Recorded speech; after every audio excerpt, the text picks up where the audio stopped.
This course will guide you step by step through building your very own first game using the Godot Game Engine. You'll start by setting up Godot and getting comfortable with the editor. From there, you'll create levels, design tile sets, and add a player character. The lessons also cover checkpoints, scoring, and adding enemies to make the game more engaging. Each concept is introduced in a simple and approachable way, perfect for beginners. By the end, you'll have a complete, playable game that you can customize and expand further. This course was developed by Sarah and Reem. They are both students who are part of Hat Club. Hat Club is a global nonprofit organization that creates a community for high school students interested in coding and making things with technology. Ever wanted to make your own game but didn't know how? In this tutorial, you'll learn how to make your own game with the Godot Game Engine. I'm Sarah, and I'm a 16-year-old Hat Clubber from California. And I'm Reem, a 17-year-old Hat Clubber from New York. Let's get started! For those of you who don't know, Godot is a free open-source game engine that helps you build 2D and 3D games.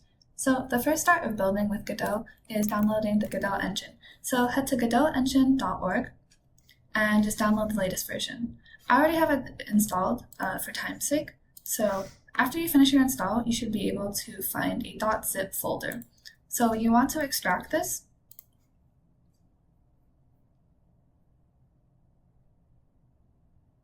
and this should take you to a new folder with your 2 exe files.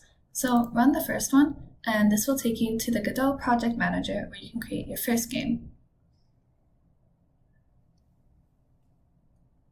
So I'm going to create a new game. I'll just call it Godot Game 1, or maybe Godot Game Demo. And this is going to run and take you to the Godot engine where you can start building your game. And now Reem is going to show you how to build tile sets in your first game.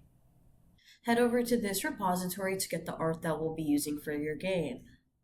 Click on Code, Local, and download as zip to download the art files that you'll be using on your tile set.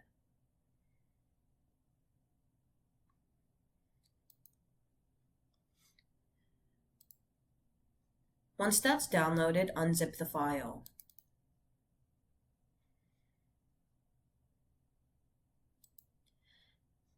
Head back over to your Godot project and click on the File Manager. Right-click and click on Open in File Manager.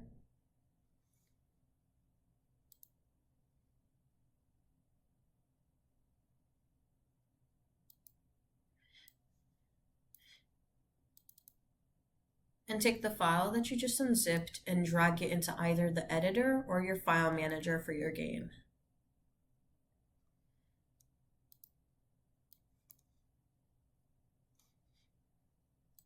Great, that file should now appear in your editor. Let's get started on your game. Create a new 2D scene. Click the Add button to add a child node. Add Tile Map Layer.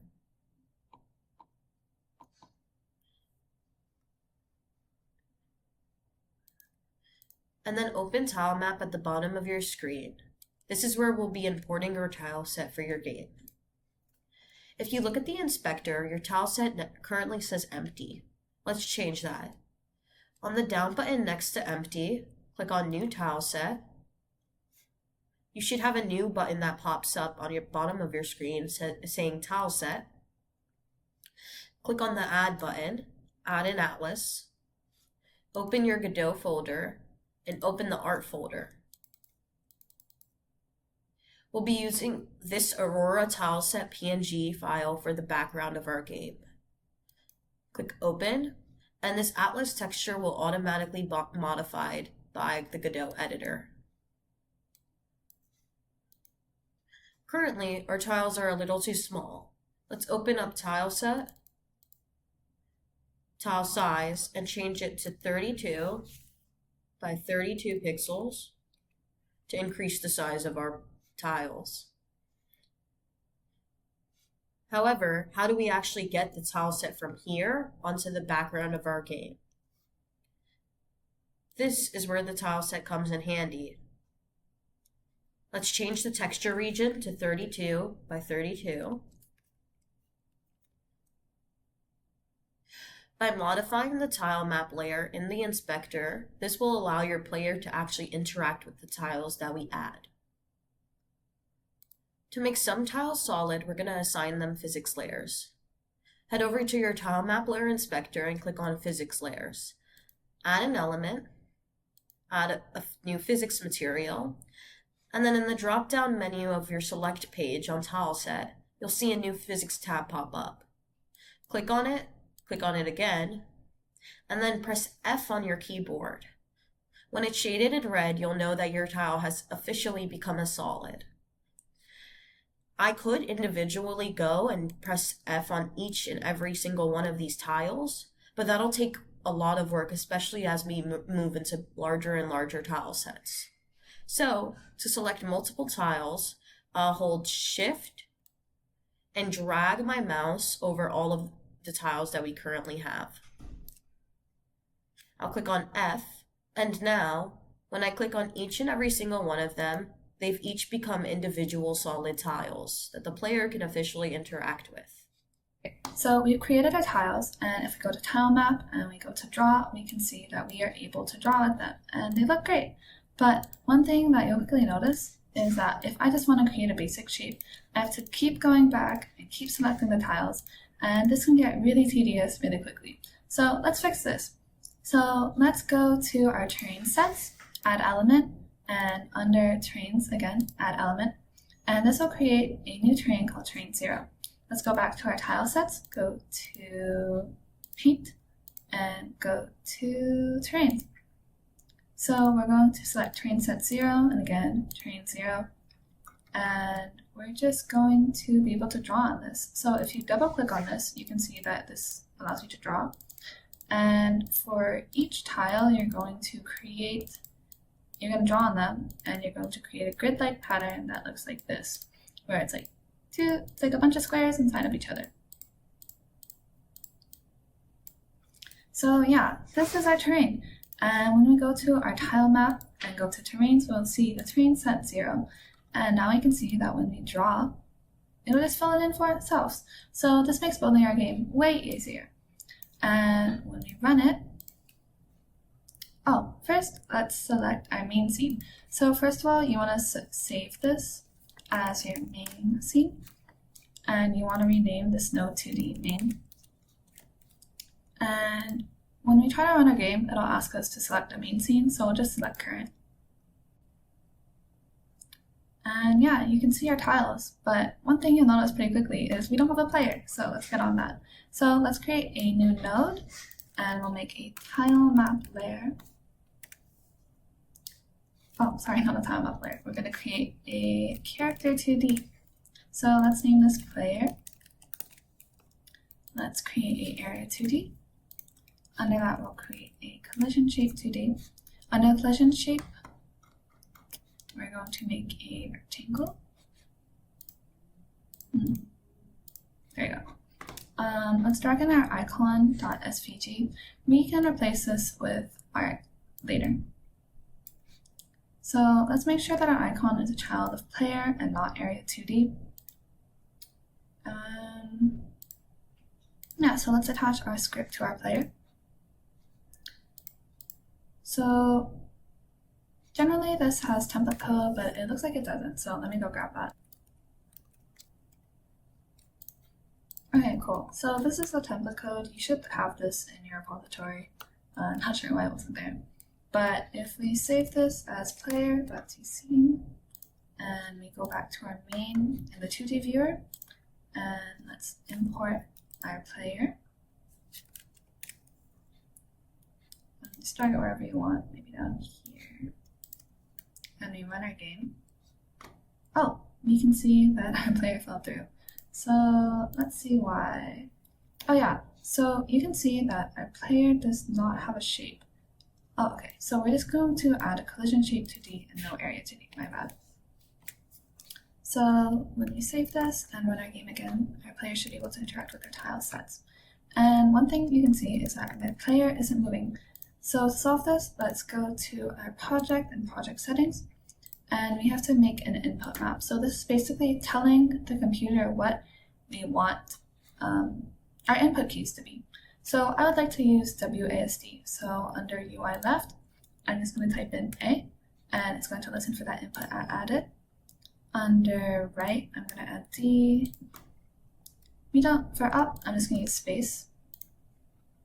And we don't need it down. So let's go back to our game. And you can see our character moves, and that is great. But one thing you might notice is the camera is in kind of an awkward position.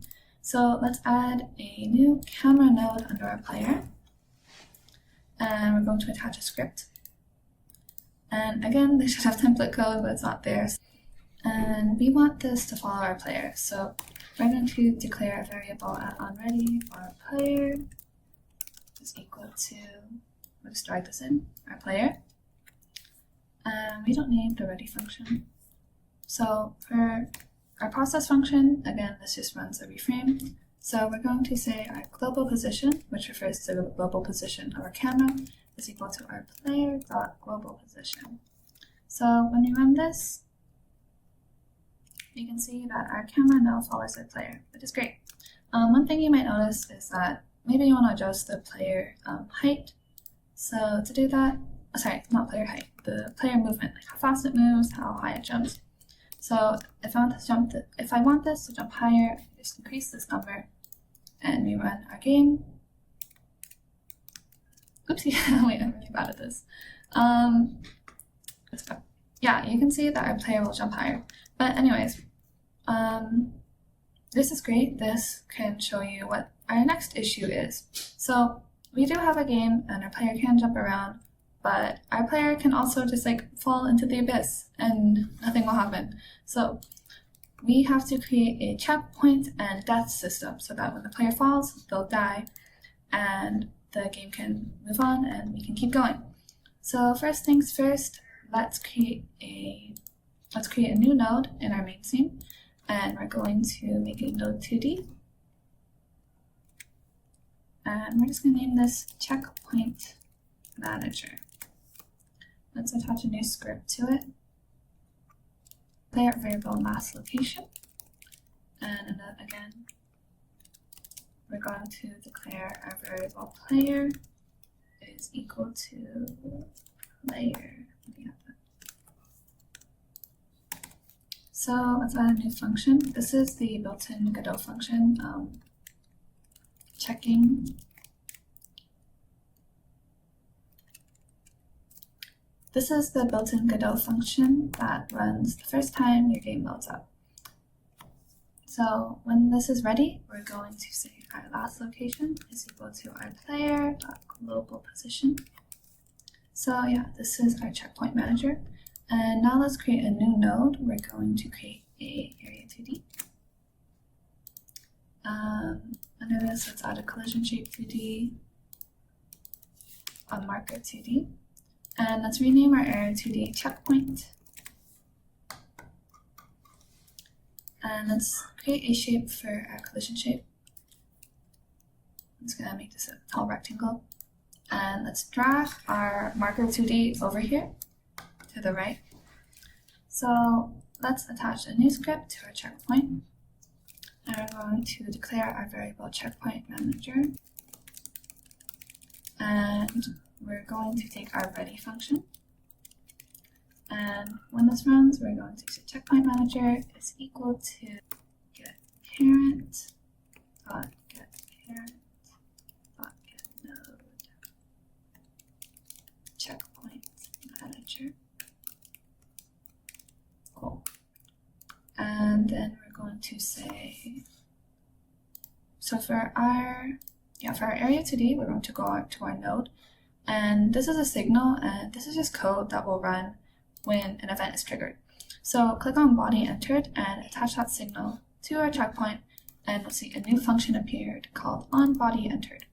So when body is entered, we're going to say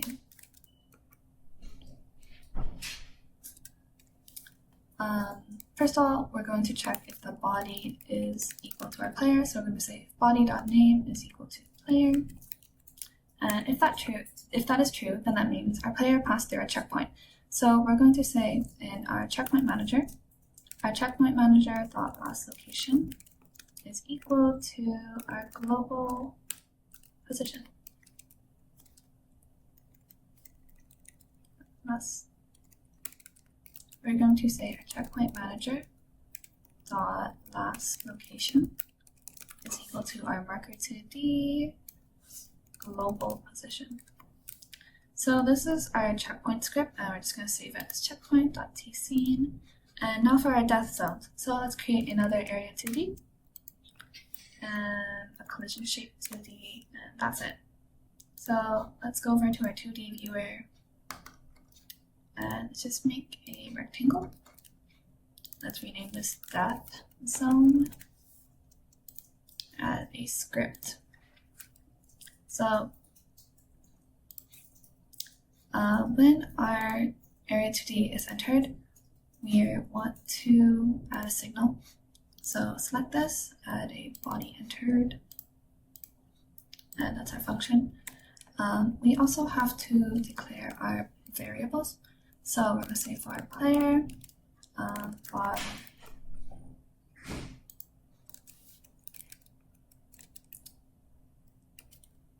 and for checkpoint manager. Oopsies. So again, for our ready function, we're going to say our player is equal to get parent dot get parent dot get load player. We're going to say checkpoint manager. Oopsies.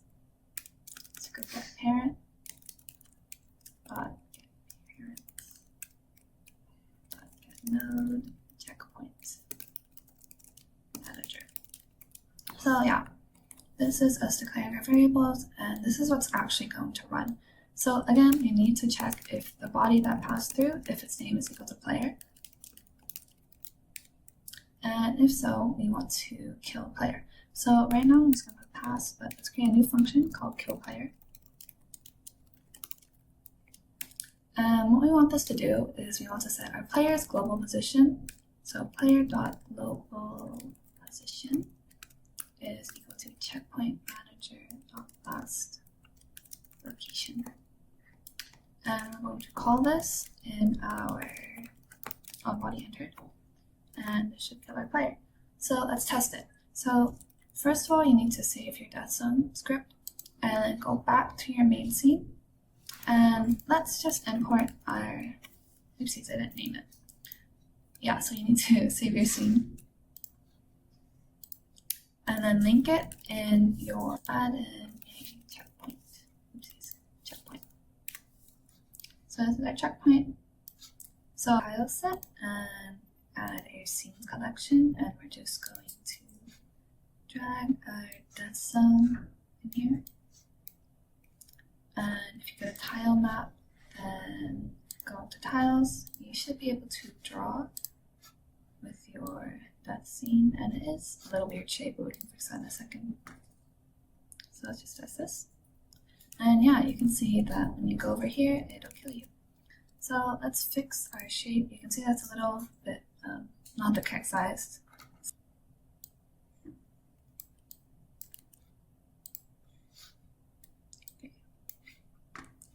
That looks about right. And yeah, when we fall over there, that'll kill us. Let's go through our checkpoint.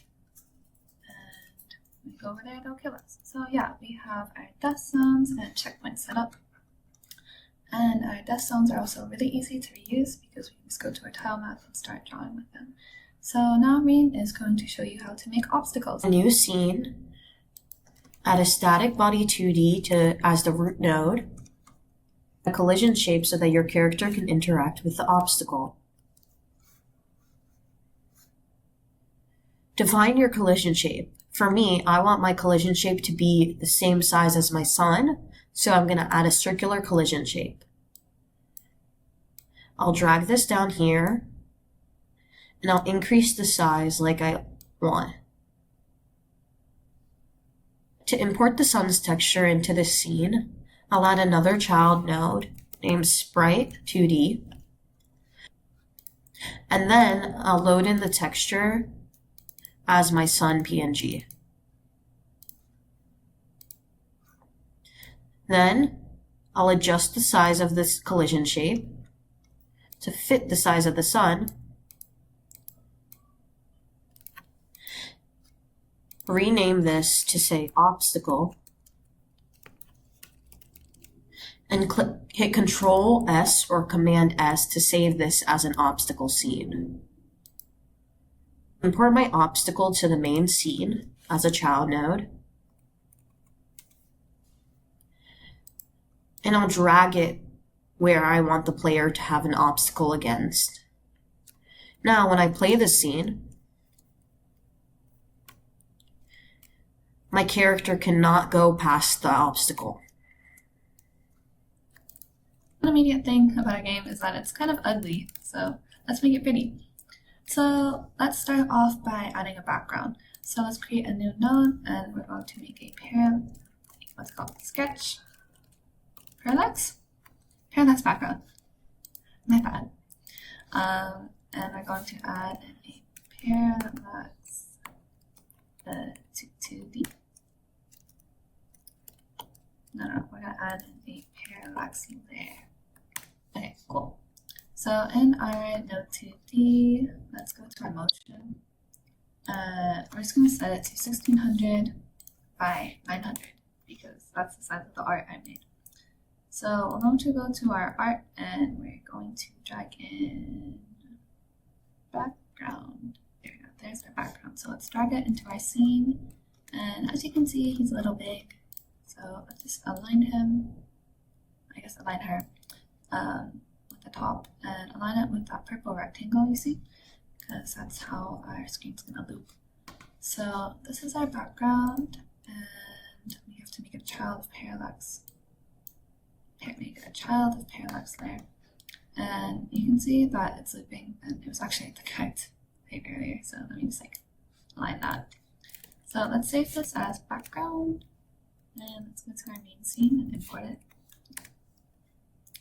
And you can move it around wherever you want. I would prefer it to be a little higher up. So, oops, I guess you can't do that. I'm just gonna move this whole thing up. So when we run our game, you can see we have a background and it's moving. And oopsies, I just killed myself. Okay, so let's expand our tile map layer. So first of all, we want to draw more with it because right now our depth zone is very limited. So let's just draw over here. It's whole way, I guess. And let's include more of our tiles so that we have, more gameplay. So I'm just gonna put some over here. You can put them wherever you want. This is just a sample. There we go. Okay. So let's run our game again. And you can jump and you can see our background and you can see that it's continuing. So yeah, now we have a looping background. You might want to move it up a little more, just so it fits the frame of your game. Kind of like this. I think this is great. But yeah, that's our background. Next thing to do is let's add player animations. So let's add under our player node a animation player and a animated sprite. So under animation, we're going to add a new sprite frame, and when we go to our animation bar, under sprite frames, we have this new menu. So over here, let's some sprite sheet, and we're going to be using this art folder I made, and let's just add in the idle animation first. So you can see that it's split up kind of weird. So these sprites are 32 by 32. So just set them like that, and then select them, and we're gonna add 2 frames. And this is our default, so let's save this. And let's also get rid of this Godot icon because it's not very cute. One thing you might notice is that the art is a little blurry. So under texture, you want to make it nearest, and that'll make it clear again. Where is that? Autoplay on load. So let's reload our game. And you can see he's bouncing. He's very cute, but he's not like moving or anything. So let's fix that. So under sprite frames, let's add in our run.png. So again, you want to import the art from sprite sheet. The tile size is correct now, so we can just add it like this. And you have to create a new animation. Let's call it run.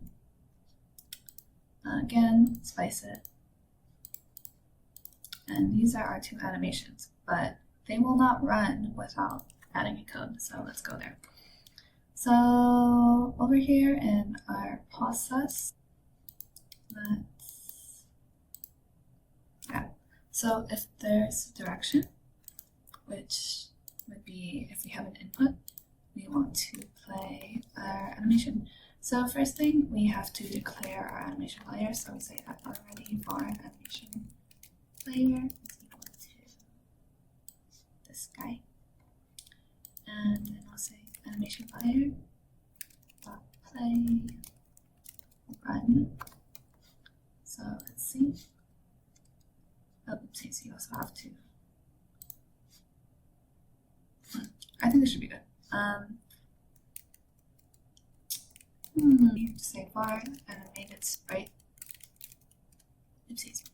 Is equal to animated sprite 2D.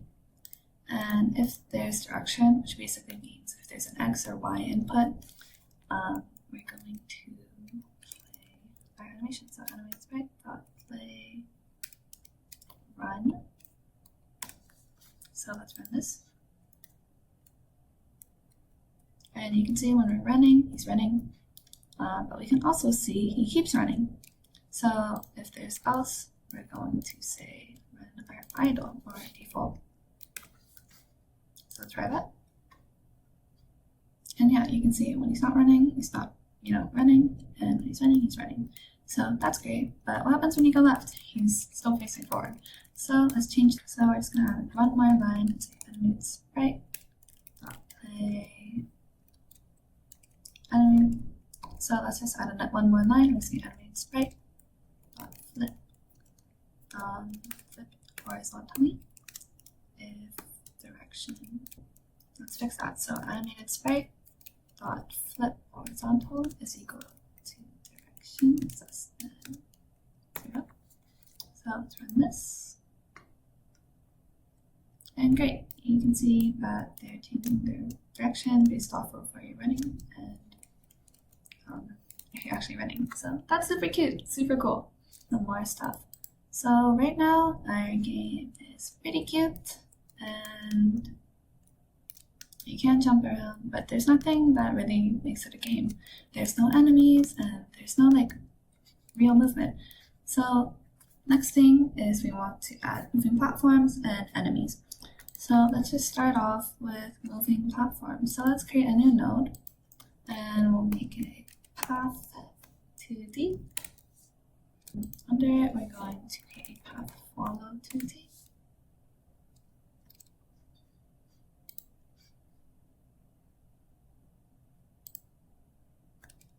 Under that, we're going to add a remote transform 2D. We're just going to add an animatable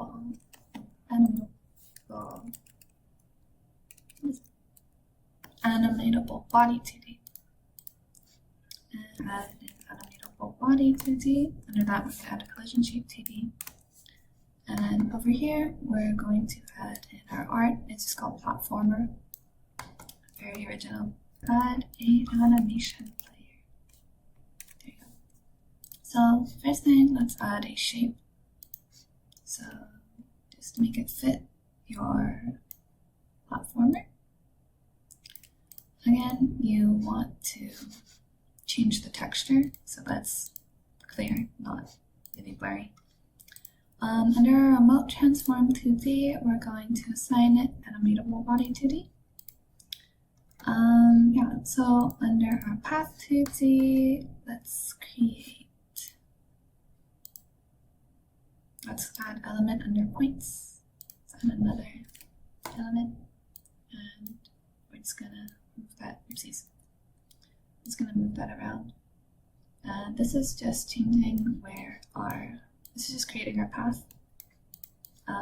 It's a little jank, but yeah, so this is just gonna move it that way. Let me add our platformer back. One thing that I like to do is under resource, I like to say local to scene, because if you don't do that, then it's gonna change all of the paths when you edit one path. And while you're building your game, that can get really annoying. But yeah, that's our path follow 2D. Under our animation player, well, under our animation player, we're going to create a new animation. And I'll just name it like movement, I guess. So let's add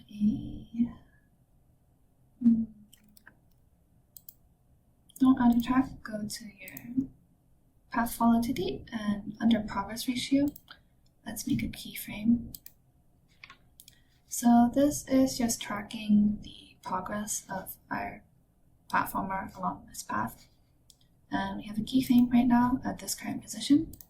If you go to our path follow 2D, let's just like move our progress ratio over to 1. And we're going to add a new and move our time over here, change our progress ratio, and add a new keyframe. So when we run this, you can see our platformer moving, which is super cool. But it's just staying there. So over here, let's add a bounce back. Just clicking, and this should, bounce between it. So let's run our animation again. And yeah, it's not super cool.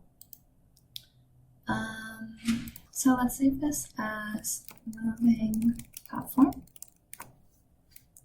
And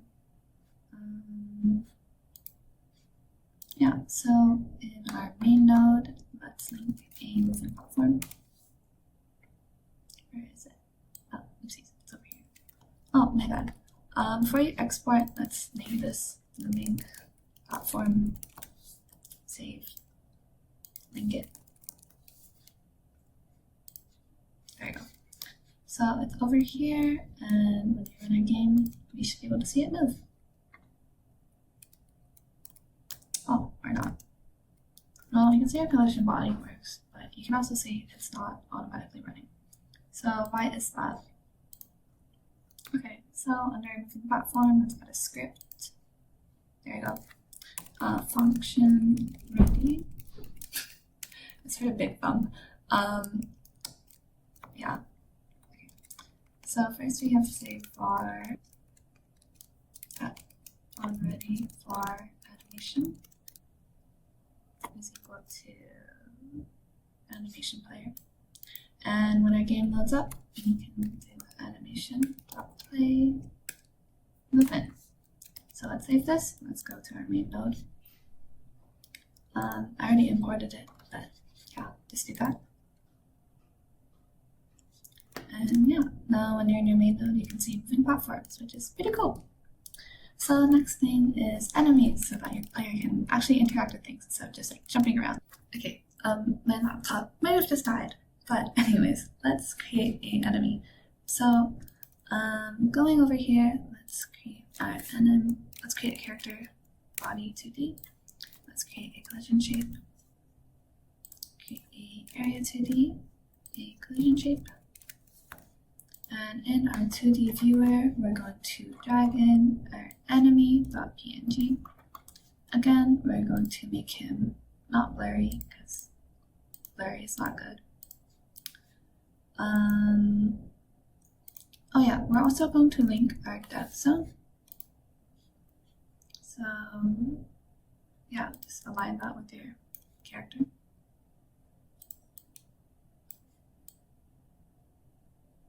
There you go.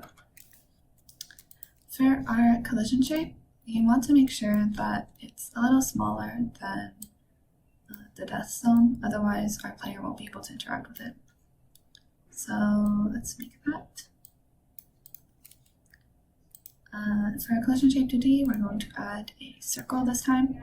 And what this is just like the enemy's vision zone, which is pretty cool. And basically what we want this to do is if the player enters that vision zone, then our enemy will follow them. So let's save this as enemy.tscene. And really quickly, we're just going to import it so you can test the deathiness of our enemy. So what I'm looking for right now is that when we go to our player, they'll die. And you see, they're dying. That's like great. Anyways, let's add in some movement for our enemy. So first of all, let's name this enemy. And let's attach a new script. So the three functions we need are function physics process, which is the built-in Godot process. I'm gonna make it, just put a pass in there because I don't need it right now. And for our area 2D, we're going to go to our node and we're going to add a body entered signal and a body exited signal. So again, these just run whenever anything enters our area 2D. And we don't really want anything to make the enemy start chasing after the player. So we have to check if the body.name is equal to player. So let's add a pass here. Next thing is we need to add our speed variable. So I'll just say var speed is equal to like 200. Again, we have to declare our player. So already for player is equal to regular player. There you go. So and last variable we have to add is a var follow. So this is just going to be a boolean, and whenever the player enters, that boolean will be true, and whenever the player leaves, that boolean will be false. And depending on the value of that boolean, we're going to be, chasing the player. So if the player enters the scene, we say follow is equal to true, and if it's not, I would say follow is equal to false. And in our physics process, first thing you have to do is you have to add a move and slide function. This is just how Godot actually runs the physics, so just make sure you have that. Var follow if follow. So basically, if our player is to the left of our enemy, we want our enemy to go left. If our player is to the right of our enemy, we want our enemy to go right. So the way we do this is by looking at the x coordinates. So if the player's x coordinates are more negative or less than our enemy coordinates, then our enemy will go left. And if our player's x coordinates are more to the right, then our enemy will go right. So let's implement that. So if follow, we add another if statement. If player.globalPosition.x is less than globalPosition.x, that means our player is to the left.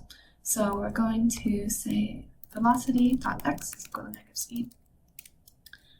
And else if player.globalPosition.x is greater than globalPosition.x, then we say our velocity.x is equal to speed. And I spelled velocity wrong because I'm silly. So yeah, let's try that. Okay, cool. So you can see our enemies following our player. Cool. But one thing you can see is that our enemy is floating. So what we're going to do is add another if statement. And if not is on floor, velocity less equal gravity times alpha. I think that should work. Let's try it. Oh, get gravity. Okay, let's try that. Okay, cool. You see our player getting hunted down by our enemy. It's actually kind of annoying, but yeah, that's what an enemy is for. You can lower the speed if you want, if you're bad at video games like me, and they'll chase you slower and you can actually run away. So yeah, now we have an enemy. So I want to create a scoring system. So the way we're going to do that is we're going to create a new node. We're going to create a canvas layer. Under that, we're going to add two labels. So the first one is going to be score. The second one is going to be time. And in our text, we're going to say time, just leave it blank. Same thing for score. And let's name our canvas layer HUD. And then for our score, for our labels, we can actually select where they sit on the screen. So for our score, I want it to be to the right. And for our time, I want it to be to the top. So let's add a new script here. And I already have old code in here, but we're gonna rewrite it, so don't worry. So for variables we have var time is equal to 0, var score is equal to 0, var onReady var time label is equal to, let me see if I can get it, time at onReady var score label is equal to score. And so for our process, we basically want to be updating our time and label all the time. So I'm going to put a pass here, and then I'm going to create two new functions called show time, or update time, pass, func update score, pass. So for our score, we'll just say score label dot text is equal to score colon comma plus string score. So this is just taking our score variable and turning it to a string and making this entire string and sending it to our text. And for our update time, we're going to have essentially the same thing, except for time.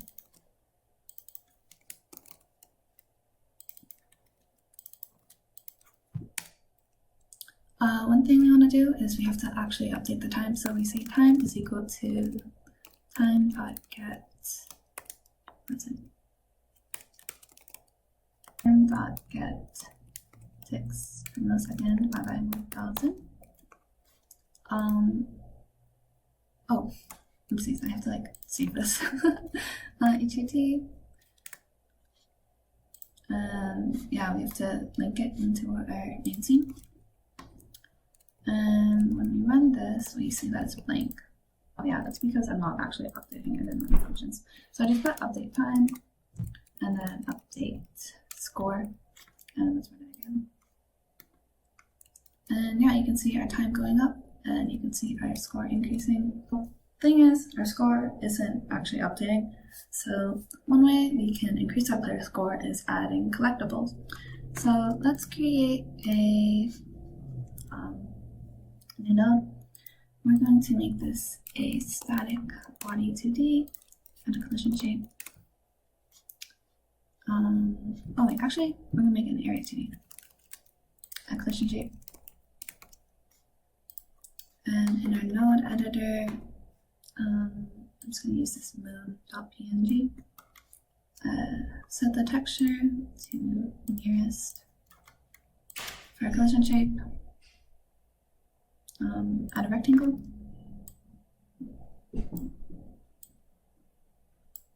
And get the moon in there. Let's name this collectible and add a script to it. So in our collectible, we need to add a body entered signal. So we'll add that over here. And again, we want to check if the body.name is equal to player. And if so, then we want to 1, increase the score, and 2, get rid of the object. So let's say var player func onReady. Oh, I think it's called ready. My bad. Function ready player is equal to get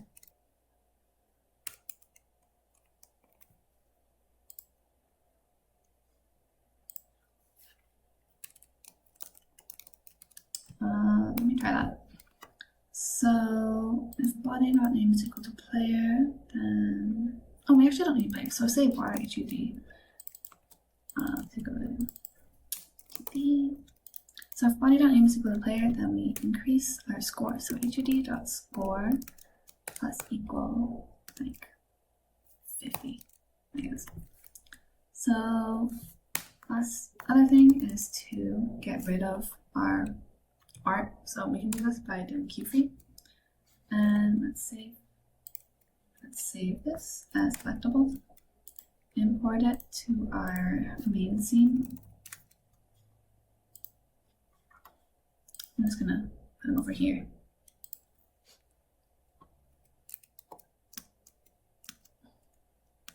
There you go. And yeah, you can see our collectible disappears and our score increases. So that is very cool. So last thing that I want to do to really take this to the next level is add in levels. When we run our game, you can see that it's kind of just one scene, but adding levels can let you, have more levels and make a buildable game. And it's just really cool. And this will require a little bit of restructuring. It's not that bad, so don't worry.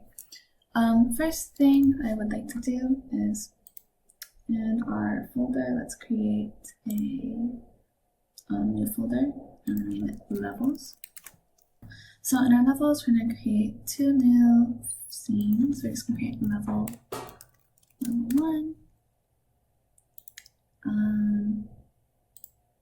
Level 1 and level 2. Generally, when you have video games that go to the next level, you have some sort of icon that leads you there. So it could be like a door or like the flagpole in Mario. Don't think I made any more art. So it would be a very cool challenge for you guys to make your own art and design your own door. But for right now, I'm just going to reuse this sun PNG. So let's create a new scene, create an area 2D, create collision shape 2D. In that, we're going to drag in our sun. Again, change the texture to nearest. Collision shape 2D, add in a rectangle. And we just want to match that to our shape. So let's name this next level. And we'll add in a script. And all we have to do here is we have to add a body entered signal. And if body.name is equal to player, then we're going to say that I'm going to create a new variable for our current scene file is equal to get tree dot get current get dot current scene file path. So this is going to return our file path. So if you want, you can see I print this and save it and import it into main. Next level.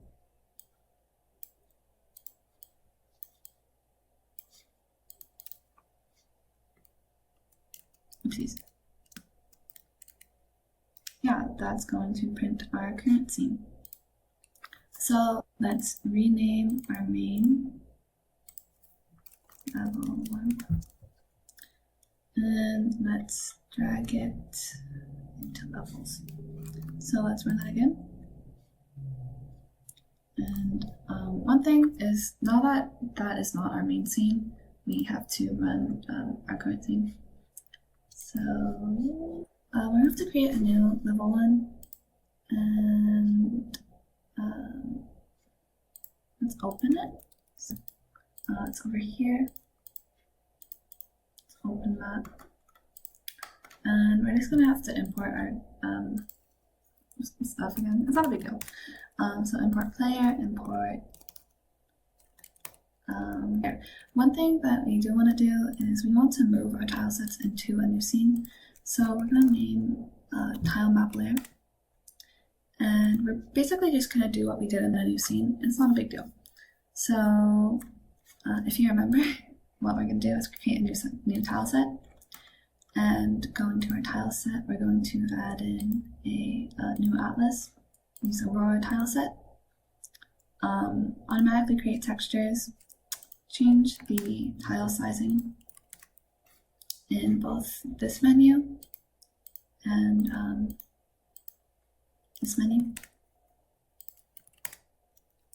Let's create physics layers. Let's create a terrain set. And let's select all of them. Add a physics layer. Go to paint, add a terrain.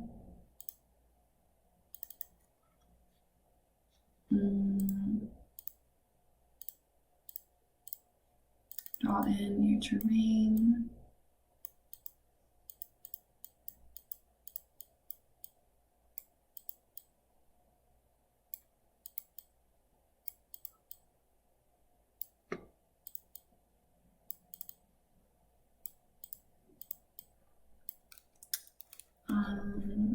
Let's import our scenes, add a scenes collection, and we're going to import our death scene. What is that?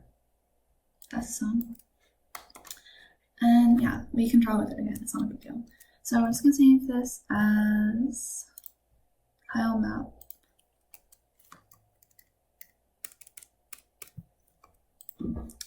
And going back to our level 1, we're going to import our tile map. Do a little drawing, I guess.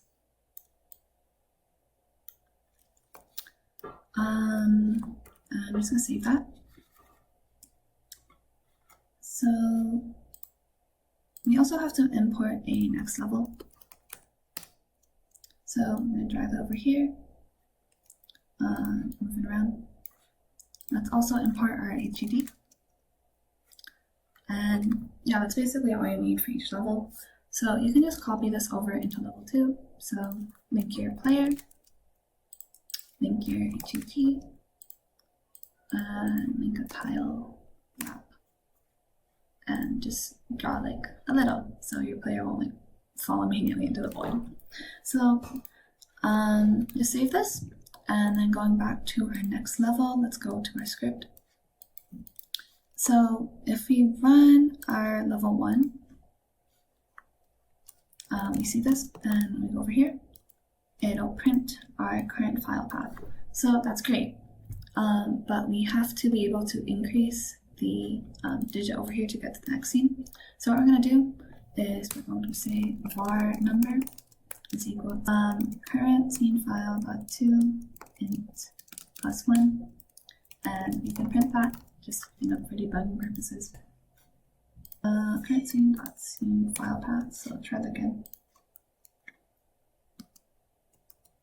Okay, so we can see that our number is at 2. So then we're going to say var next scene is equal to I don't remember, let me print it. So print current scene file.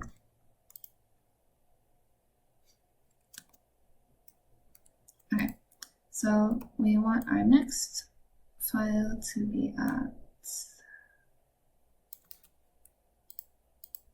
here,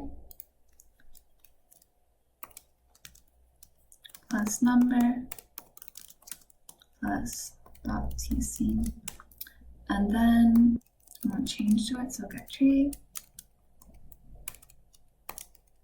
.get next,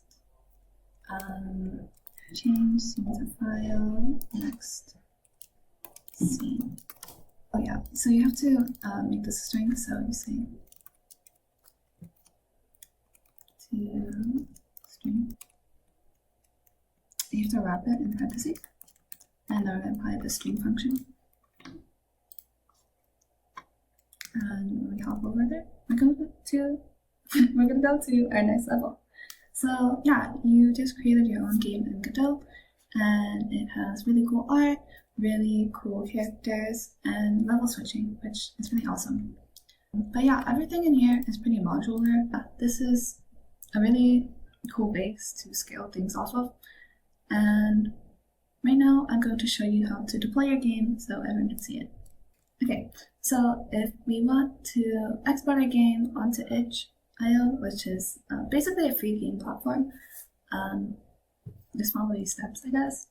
So go to editor, go to manage export templates, and let me look. Oh, I think my Wi-Fi is really bad. Let's download and install, and this will take a hot minute. Okay, so export this, export your project, and name it index.html. Highlight all of these, send them to a zip. Does not matter what your zip is called. And go to your itch homepage. Oopsies. Click on this arrow, upload a new project, Godot. I'm just gonna name it however you want. Make sure that the kind of project is HTML, and then upload your zip file. This can take a minute, but it's not a big deal. One thing to know is that if you want your project to be public after you first post it, you have to go back and edit it and make it public. Right now, it's private. There's nothing wrong with your computer, that's just how it works. This takes a second to upload because your game gets pretty big. Select this file will be played in browser, and save and view page.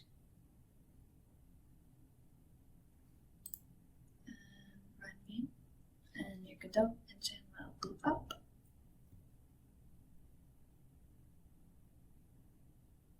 And yeah, now your game is on the internet and other people can play. And core functionalities are still there. So yeah, that's where I'll be ending this tutorial. In part 1 and part 2, you created your own tile sets, your own character, death zones, and obstacles. In part 2, we added a lot of art to make your game prettier. So we added our own backgrounds, we added character animations, we added this really cool display of your points, and a bunch of extra functionalities like enemies, levels. So yeah, you now have a really good base to build your own game, and I'd love to see what you guys build. So let me know in the comments and DM me on that Clipstack if you need any help, or just comment and I'll try to respond. So yeah, cool. Bye!